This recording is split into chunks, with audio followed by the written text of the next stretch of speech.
got flowers for her birthday. She got flowers for her birthday. Hour, hour. There are 24 hours in a day. There are 24 hours in a day. Here are two of the most popular phrases that foreigners ask Northern Irish speakers to say. How now, brown cow? I now, brown cow. An hour in the power shower. An hour in the power shower. By the way, this video is part of my Northern Irish series. The link to the playlist is up here and also in the description below. Check it out after you've watched this video. Our second feature is possibly the easiest way to make yourself sound more Northern Irish.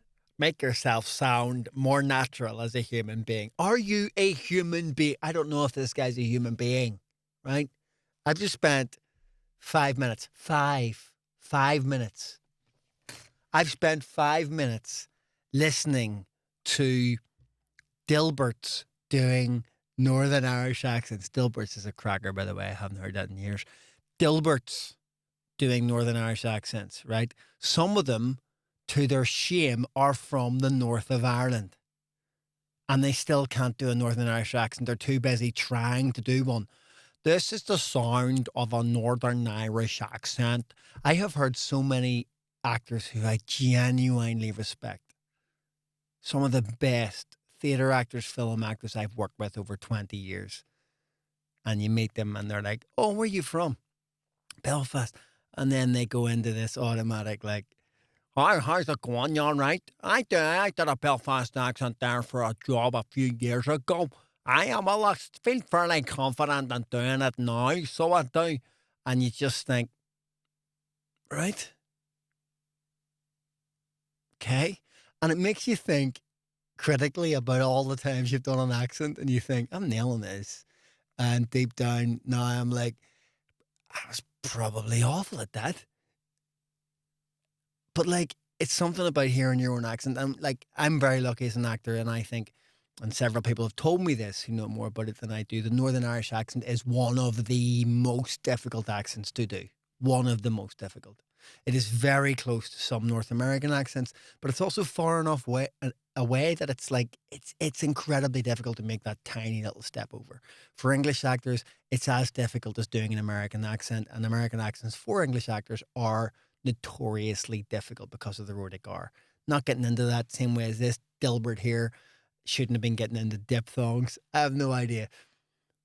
But I just wanted to talk for a bit in a Northern Irish accent about a Northern Irish accent, so it's not somebody going, when we're doing a Northern Irish accent, you have to be aware of the shortened vowel sounds. For example, like that, to me, that is like, the internet is here now. Why would you do that? Why would you sit and listen to someone leaping out of their own accent into another accent to tell you how to do it? Even the most shit hot person in the world is going to be sub fluent standard. It's going to be a task for them to get there. And I've worked in enough accents to know that there's some that I can do and get away with for a period of time. And like good impressionists will tell you, an impression lasts 10 seconds, and after that, you're really pushing your luck. Sound bites. And usually I find people can do 3 words in a Belfast accent. And then that's great. And then they can't fucking do it beyond that. So the only thing I would say, not about Northern Irish accent, but about accents as a whole, is relax into them.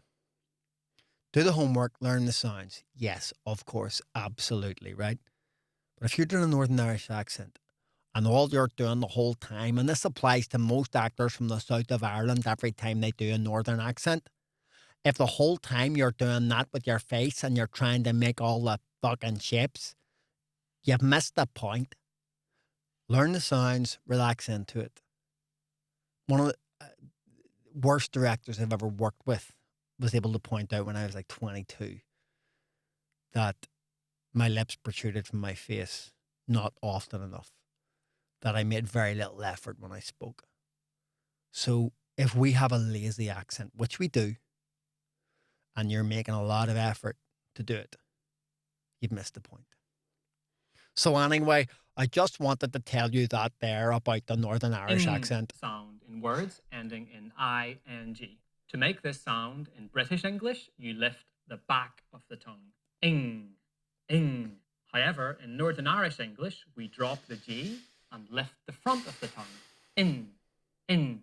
Notice how your tongue moves differently.